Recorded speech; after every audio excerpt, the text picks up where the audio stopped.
Bienvenue à tous dans ETV Newsweek, ravi de vous retrouver. Voici les titres.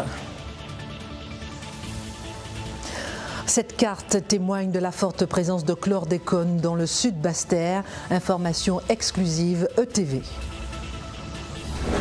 Condamnation à 9 ans de prison ferme dans l'affaire des affrontements dans une discothèque. Les faits se sont déroulés en 2013. Nos agriculteurs, 40 fois plus menacés par la leptospirose qu'en métropole. C'est une maladie provoquée par les rats.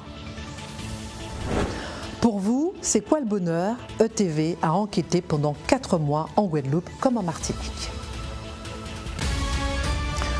Commençons par ce sujet que vous propose ETV en exclusivité, le chlordécone. On en parle beaucoup, mais quand il se concrétise par des images sur une carte et des chiffres, on se rend bien compte de la portée de la contamination.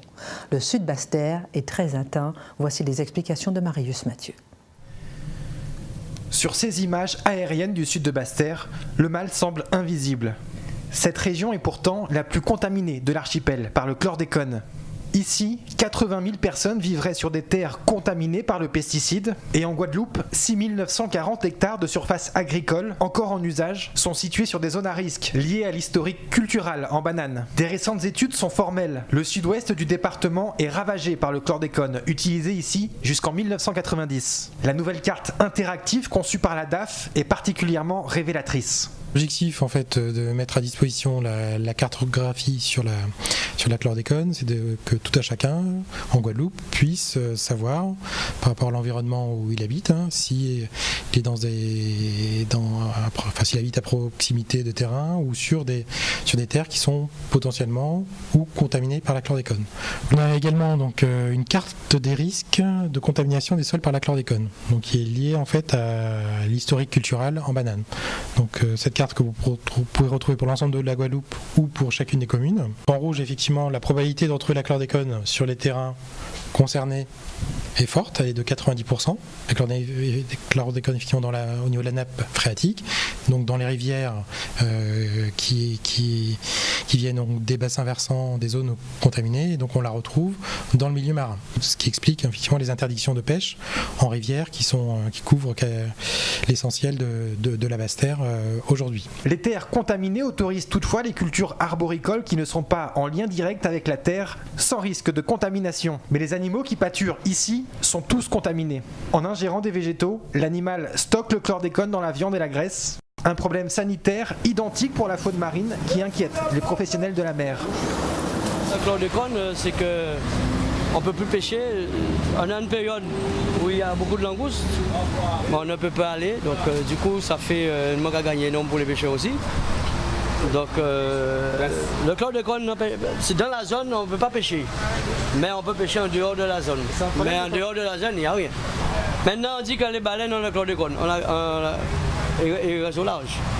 Et moi, ce que je n'arrive pas à comprendre, dans l'eau, il y a le chlordécone à 0,10 d'après la directrice de l'ARS. À 12, elle n'est pas potable. Il faut savoir si c'est potable, c'est pas potable. S'il est potable à 10, donc moi-même j'ai du chlordécone depuis que je nage dedans depuis tout petit. Donc il faudrait définir combien de taux de chlordécone qu'on a dans notre corps et savoir qui va payer tout ça. Parce que de toute façon, personne ne va payer rien, ça c'est clair, comme d'hab. Le chlordécone est un danger invisible mais mortel pour les Guadeloupéens. Ce pesticide pourrait mettre jusqu'à 400 ans pour enfin disparaître des terres de l'archipel. Si aucune solution miracle n'existe pour s'en protéger, s'informer et adapter ses habitudes de consommation de l'eau et des productions locales est aujourd'hui indispensable pour tenter de s'en protéger. L'affaire de l'affrontement meurtrier dans une discothèque en 2013. Le procès s'est terminé aux assises cette semaine. Marius Mathieu y a assisté pour ETV.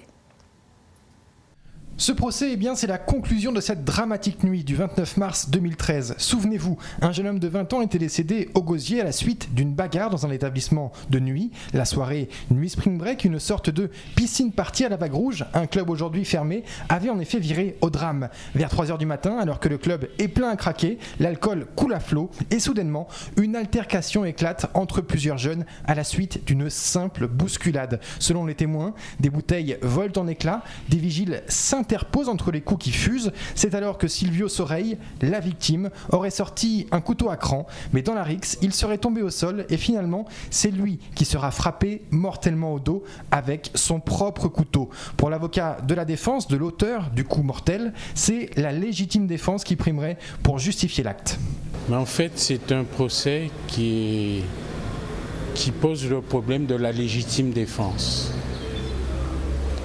Il s'agit d'un jeune homme qui, dans une boîte de nuit, est pris à partie dans un premier temps. Il faut savoir que de l'autre côté, ils étaient deux aussi. L'autre frère intervient et arrive à s'emparer du couteau que détenait l'agresseur initial et défend son frère et porte un seul coup, mais un coup qui fait mouche. Le couteau appartenait à la victime, il faut le savoir. Il s'agissait d'un cran d'arrêt, il était entré en boîte de nuit avec ce cran d'arrêt. L'auteur de ce coup de couteau, la cour en a dressé le portrait, un jeune homme un peu turbulent, mais travailleur, un casier non pas vierge, mais pas non plus révélateur d'un meurtrier en puissance. On a à la fois dans ce dossier l'histoire touchante d'un frère qui défend son frère dans une bagarre et celle d'un jeune Guadeloupéen tué lors d'une soirée festive. C'est pour ces raisons que la partie civile demande une sage décision. Effectivement, il a requis 8 à 10 ans en fonction de ce qui se fait, les peines qui sont prononcées dans les affaires un peu semblables. Donc bon, nous partie civile, on n'a pas d'avis à donner à ce moment. On laisse les jurés faire leur travail. Quand ils vont partir délibérer, ils vont forcément ajuster regarder, réfléchir, entendre leur âme et conscience, comme on dit. Ils vont délibérer. On ne leur demande pas qu'est-ce qui leur va me permettre de délibérer, de donner telle ou telle peine. Donc on attend pour voir, on attend ceux qui vont décider. Je sais que ce sera une décision sage. Selon l'article 122.5 du Code pénal qui caractérise la légitime défense, la riposte doit intervenir en même temps que l'agression. Or, au moment où l'accusé plante ce couteau, il n'y a pas d'agression puisque la victime est déjà au sol et désarmée. Il aurait pu faire autrement. Nul ne peut se faire justice à soi-même, a conclu l'avocat général. L'accusé sera ainsi condamné à 8 ans de réclusion criminelle, un verdict qui résonne quand même comme l'accord d'une seconde chance pour ce jeune cuisinier guadeloupéen. Nos agriculteurs en Guadeloupe sont 40 fois plus menacés que ceux de la métropole par la leptospirose, une maladie transmise par les rats, maladie grave, parfois mortelle. Les symptômes, fièvre, frissons, douleurs musculaires. Voici le reportage de Grégoire Troutman.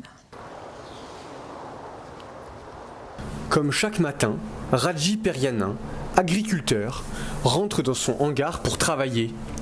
Mais ce jour d'octobre 2017, peu après l'ouragan Maria, il contracte la leptospirose. On est arrivé dans le hangar après une inondation et il y avait des flaques un peu partout. Nous avons marché dans ces flaques pour récupérer nos vêtements, pour se changer, pour travailler dans la journée. Le lundi, on était tous les deux malades avec mon père. On avait tous les symptômes de la grippe. Donc courbatures, maux de tête. Et la grippe, normalement, elle doit nous tenir 4 jours, mais au bout de 10 jours, c'est pas possible, c'est pas une grippe. Donc là, ça nous a mis la puce à l'oreille. Et le médecin traitant, lui, il a tout de suite fait le diagnostic, puisqu'il sait que notre métier est à risque. Cette maladie se contracte par le contact d'une muqueuse avec de l'eau souillée par de l'urine d'animaux porteurs d'une bactérie. Les rats sont les principaux propagateurs. Chaque année, plus de 80 personnes sont touchées en Guadeloupe, 40 fois plus qu'en métropole, notamment à cause du climat favorable à la bactérie. Pour le docteur Fabien Martial, il est nécessaire d'y être attentif. Il suffit qu'un rat soit passé par là et uriné sur une plante, que la plante coupe ou même ne coupe pas, puisque la transmission peut se faire à travers une muqueuse ou une peau qui a été très légèrement lésée, et il attrape la maladie.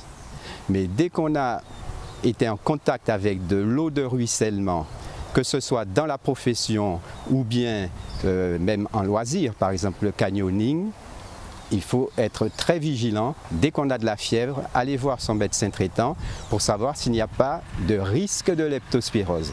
Car c'est une maladie qui se soigne très bien par antibiotiques et cette maladie guérit très facilement si on est traité à temps. Dans le cas contraire, les conséquences peuvent être dramatiques, pouvant aller jusqu'à la mort. Aujourd'hui, le port de bottes et l'utilisation de raticides permet à Raji de limiter les risques. Une vaccination est aussi disponible, mais elle n'est pas remboursée par la sécurité sociale. Y a-t-il médecins dans la commune? En général, non. Les médecins se font rares en Guadeloupe et souvent, pour les patients, ce sont des réveils en pleine nuit pour faire des queues interminables pour voir un médecin ou un spécialiste. Il y a donc une véritable pénurie de médecins en Guadeloupe, mais quand une petite ville comme Vieux-Fort accueille son généraliste, c'est un ouf de soulagement. Grégoire Troutman. La petite ville de Vieux-Fort a aujourd'hui son médecin. Le docteur Lacavé est installé depuis 1 mois et la ville en avait bien besoin. C'est une population âgée donc qui souvent devait attendre sur la disponibilité de leurs enfants, sur trouver un système D pour aller voir le médecin, ce qui fait qu'ils ne pouvaient pas assurer un suivi régulier, qui fait que je trouve qu'en arrivant, je trouve des pathologies relativement lourdes et évoluées, qui fait que je peux effectivement confirmer ce besoin qui se faisait sentir. Après 20 ans sans médecin, la commune a réussi à mettre fin au sentiment de désert médical des habitants. Une situation qui préoccupait le maire.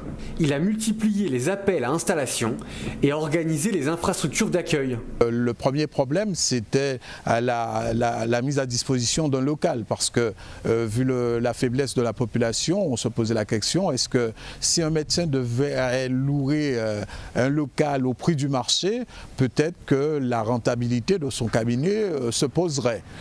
Mais le fait que nous mettons un cabinet à disposition aujourd'hui avec un prix qui ne correspond pas au prix du marché, hein, donc ça a peut-être facilité l'installation du docteur Lacavé sur le territoire de la commune de Vieux-Fort. Le manque de médecins sur l'archipel n'est pas une nouveauté. Mais le vieillissement de la population des Antilles rend les politiques de lutte contre les déserts médicaux indispensables. Les achats de Noël ont commencé, les fêtes approchent, mais la grève continue au sein de l'hypermarché du centre commercial Millénis. Les revendications des salariés n'ont pas encore trouvé de réponse auprès de la direction. Camille Rural s'est rendue sur place. Le parking habituellement plein est aujourd'hui presque vide. En cause, ces grilles qui se sont refermées sur le carrefour depuis plusieurs jours. Et face à ce mur, ils sont plusieurs à faire demi-tour, le caddie vide. J'arrive à 10h là et Carrefour est fermé. Donc je ne suis pas très en avance et je suis obligée d'aller voir ailleurs. Voilà. On va aller dans d'autres magasins, qu'est-ce qu'il faut faire ? Une grève qui tombe en pleine période de Noël, le manque à gagner est colossal pour les commerçants. Il y a moins de monde, c'est l'influence qui est moindre, puisque les personnes viennent, c'est les fêtes de Noël, il faut faire les achats de Noël, les courses de Noël, qui vont avec les achats. Donc du coup, oui, on voit vraiment l'effet que ce soit fermé. Je pense que tout le monde souffre du fait que le centre soit fermé, oui. Et aucune enseigne n'est épargnée. On a moins de passages, les gens ils passent avec leur chariot et quand ils voient que l'hyper est fermé, ils partent tout de suite. Donc de temps en temps ils viennent regarder, de temps en temps ils viennent, mais sinon c'est direct. Même le parking il est vide, donc les gens savent maintenant que c'est fermé, ils vont directement à Destreland. Notre chiffre d'affaires est pour le moment diminué, elle a beaucoup diminué parce qu'on n'a pas beaucoup de passages du tout. Le conflit entre les salariés et la direction est parti pour durer. En attendant, le carrefour reste fermé. L'Agence régionale de la biodiversité va voir le jour en Guadeloupe. Après la Guyane, la Réunion, la Guadeloupe est le 3e territoire ultramarin à se lancer dans la création de son agence. Objectif, préservation des espèces et des milieux naturels. Et lorsque environnement rime avec économie ou tourisme, ça donne le jardin des colibris. C'est ADE. Reportage Grégoire Troutman. Des petites maisons en pleine forêt, au milieu des oiseaux. le Jardin des Colibris propose de séjourner au cœur de la formidable biodiversité de l'archipel. Les amateurs d'espaces sauvages sont séduits. La Guadeloupe, c'est une destination qu'on affectionne particulièrement. Nous, ce qu'on préfère, c'est vraiment la nature. En particulier ici, c'est le dépaysement total. On a une faune et une flore que nous n'avons pas en métropole. En 2006, en construisant ces gîtes, Mathieu Cornet a un objectif: faire de l'environnement un allié plutôt qu'un obstacle. Les arbres hauts maintiennent la fraîcheur, pas besoin donc de climatisation et peu de dépenses d'énergie. Quant aux bâtiments, ils sont construits avec des matériaux éco-responsables. Ici, les clients viennent chercher le calme dans un cadre paradisiaque. Le pari des Jardins du Colibri est réussi. C'est pas contradictoire de chercher à développer l'activité touristique et à préserver la biodiversité. Ça marche même ensemble quelque part. C'est-à-dire qu'en Guadeloupe, je pense qu'on commence à prendre vraiment conscience que notre immense force, notre immense attractivité, c'est finalement la richesse de cette nature que nous avons autour de nous. Et à partir du moment où on prend soin de la préserver, eh ben on propose à nos clients une expérience sans nul autre pareil. Nos clients aujourd'hui, ils ne nous demandent pas d'être enfermés dans des chambres climatisées, ils nous demandent de vivre des expériences nature. À la fois, on prend conscience, nous acteurs du tourisme, je pense, de cette dynamique-là, mais en même temps, on n'a pas le choix. C'est nos clients qui nous l'imposent. L'établissement récolte même des récompenses. Il y a un mois, l'hôtel recevait la palme du tourisme vert. Face à ce succès, l'établissement prévoit plusieurs extensions, toujours dans le respect de cet environnement exceptionnel. Il est où le bonheur? Il est où? Vous connaissez la chanson? Si c'est non, on sait en tout cas qu'on s'est tous posé la question un jour ou l'autre. Une enquête exclusive a été menée par ETV pendant plus de 4 mois à travers les communes de Guadeloupe et Martinique, mais aussi bien au-delà. Et une soirée de projection a été organisée jeudi soir au cinéma Rex de Pointe-à-Pitre. Grégoire Twitman. Le bonheur, un mot unique aux définitions multiples, c'est ce que montre ce documentaire réalisé par le département enquête de TV. Là, j'ai choisi ce thème-là en particulier, j'ai voulu le traiter sous forme de documentaire parce que ça permettait d'élargir le champ d'investigation. Et c'est surtout une enquête beaucoup plus longue que les enquêtes que nous faisons sur des thèmes bien particuliers, prédéterminés auparavant. Là, vraiment, je partais dans l'inconnu, en quelque sorte. Et plus j'avançais dans mon travail d'enquête sur ça, plus je découvrais des choses extraordinaires. D'abord, le côté spontané de la réaction des gens, ça m'a beaucoup touché. Et je crois que pour ceux qui ont regardé le film, on a eu des moments d'émotion intense, des moments de joie, des moments de tristesse aussi, parce que l'envers de la question, c'était quoi le malheur? Et ça a été vraiment un vrai motif de satisfaction pour moi. D'après ce que certains m'ont dit en sortant, ils sont un peu plus heureux en sortant de cette projection, de ce documentaire sur le bonheur. Et pour moi, c'est le but atteint. Plus de 200 personnes ont assisté à la projection et personne n'est reparti indifférent. C'était très, très beau, très fluide, très authentique. J'ai beaucoup apprécié. On va dire quelques questions essentielles, mais les réponses étaient authentiques, donc j'ai beaucoup aimé ça. C'était très dynamique et puis le fait d'avoir ouvert à tous, les enfants comme les adultes, les personnes un peu plus âgées, donc ça donnait une certaine homogénéité de la population. Le documentaire regroupe des dizaines de personnes qui tentent tous de répondre à la même question. Pour vous, c'est quoi le bonheur ? On referme cette édition avec cette exclusivité que vous venez de voir sur ETV. Il est où le bonheur? Excellente semaine à tous sur ETV.